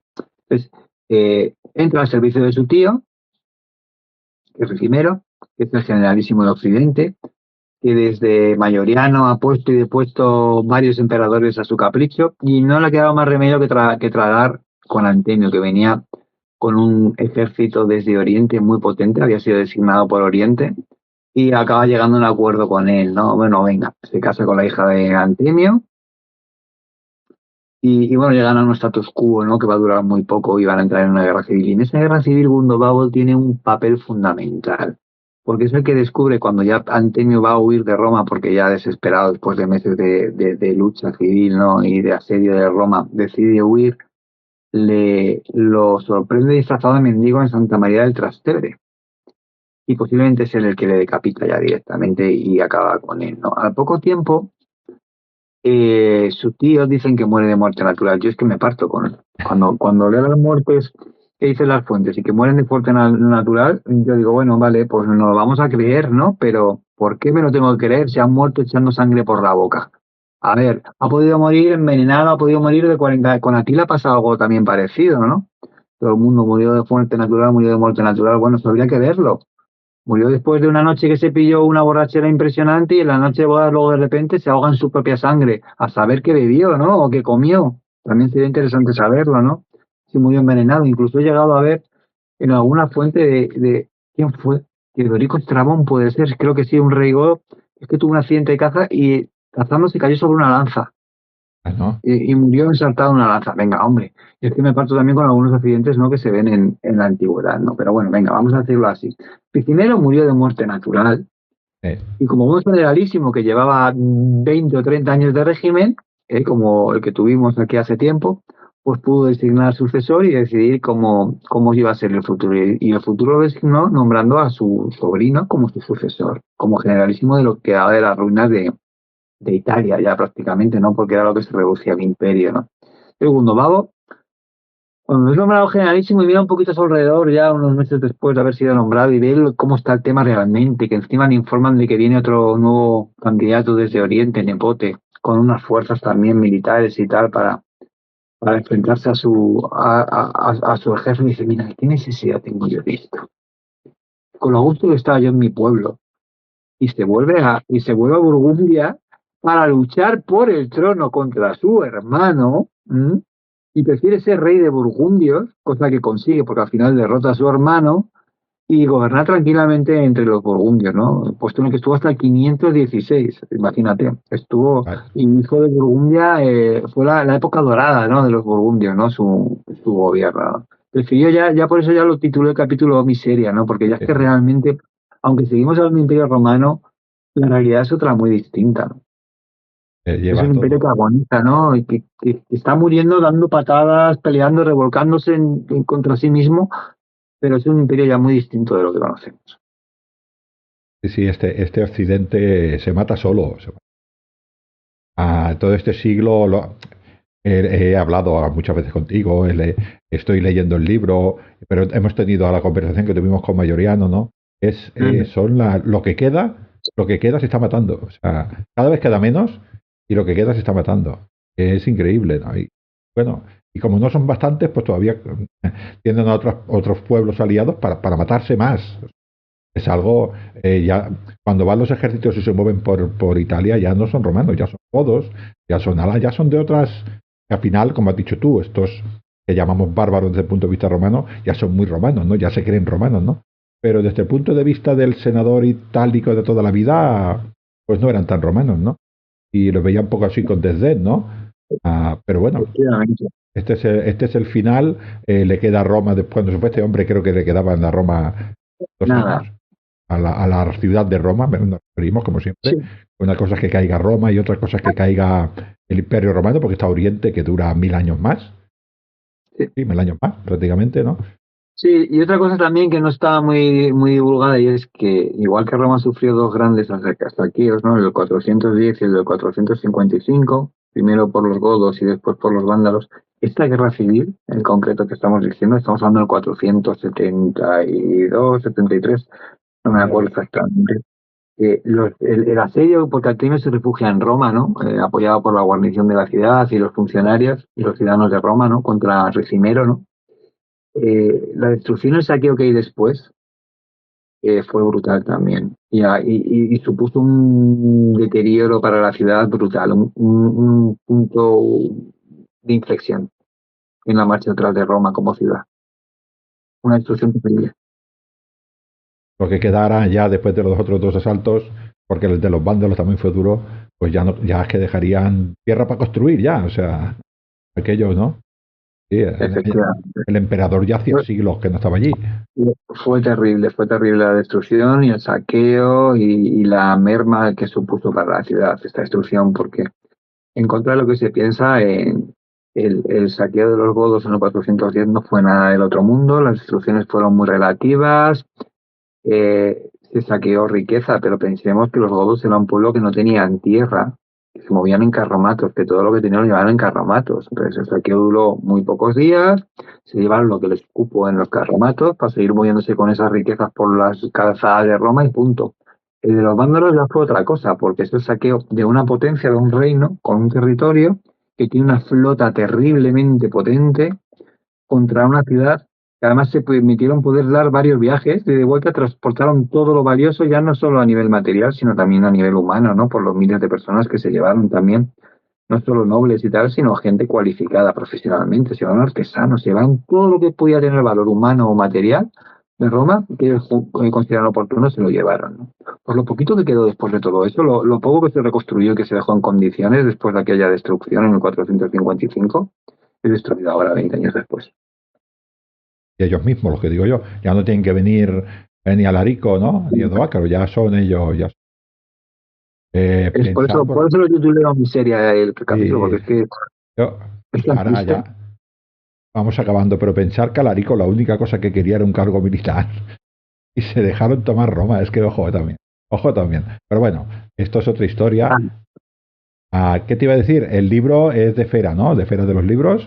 sí, está publicado con la esfera de los libros y bueno, disponible para todos aquellos que lo queráis, en cualquier plataforma, librería, en cualquier sitio lo podéis encontrar y recordad que viene con un regalito muy interesante al final del libro, Sí, el sí, mapa, ¿vale? los dos lo estamos disfrutando. Yo creo que cuando me llegó el libro fue lo primero que vi y dijo, y es muy... Lo abrí y luego ya sabes lo que pasa con los hombres, que desplegamos un papel y tú sabes lo que me costó luego volver a ponerlo en su sitio. Pero bueno, decidí arrancarlo, digo, ya no hace falta ponerlo, pero quería volver a poner para dejarlo bien, y no pude, digo, bueno, pues ya lo saco, es otra solución, ya sabes. Ese mapa te pide pared, te está pidiendo pared, Y no, está hecho perdona, para ponerse en una pared. yo lo tengo ahora aquí puesto provisionalmente para los que vean el vídeo. Mi señora me ha dicho que le busco un marco. Yo sí le ha gustado. Claro, fue lo primero que hice yo, comprarle un marco. Es, sí, sí, sí. Mi señora dice, bueno, bueno, Claro que sí. a mí me parece una obra, te lo he comentado fuera de micrófonos, ¿no?